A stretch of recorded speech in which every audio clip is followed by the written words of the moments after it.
Nós temos diferentes fenótipos, diferentes apresentações clínicas. Nem sempre o paciente com Parkinson vai apresentar tremor.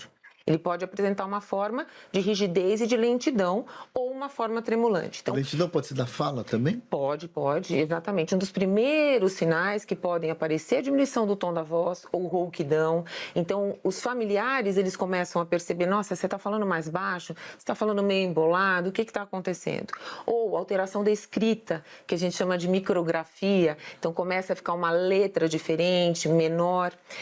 Alteração da face. Então, o paciente ele começa a ter menos expressão facial. Esses são os sinais mais sutis, que muitas vezes até a própria lentidão do dia a dia podem ser confundidas com o envelhecimento. Falar, ele está mais lento para andar, para realizar as atividades do dia a dia. Então, é muito importante a gente não confundir.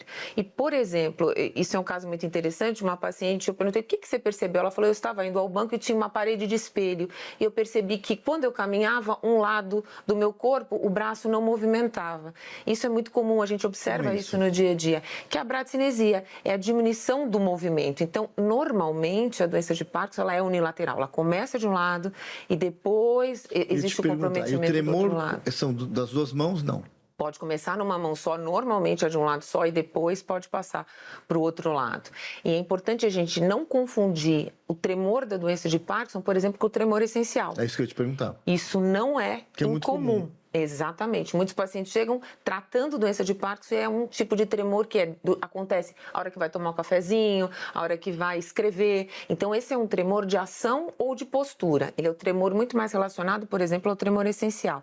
Diferente do tremor de Parkinson, que acontece quando não existe contração muscular, ou seja, o paciente está relaxado. Então, são tremores diferentes. Isso é muito importante a gente lembrar para não fazer uma confusão em termos de diagnóstico. Sim. Inclusive, quer dizer, isso já responde a pergunta da Gislane Martins, do Vitor e também da Jéssica Carvalho. O Rubens, por que o diagnóstico ainda é um desafio? Porque é clínico, né?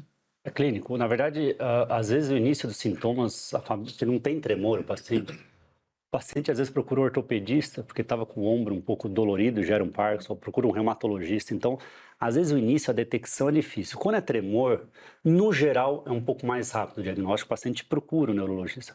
Quando é uma forma mais rígida, cinética, que a gente chama, demora um pouco. E muitas vezes há dúvida no início, paciente com 6, 12 meses de início de sintoma, e é comum, às vezes na prática, a gente tem que ter um tempo para fechar o diagnóstico. Às vezes, mesmo o neurologista experiente com Parkinson, às vezes não consegue fechar na primeira visita do paciente, ele precisa do tempo e sentindo, às vezes, inclusive, tratar como se fosse o Parkinson, você vê a resposta terapêutica, até um dos critérios do diagnóstico é a resposta à reposição de dopamina, para ver se de fato aquilo era uma doença de Parkinson. Então, o diagnóstico não é tão simples assim, né? Pode ser confundido, pode ser feito o diagnóstico muitas vezes que é Parkinson e não é. Exatamente. Né?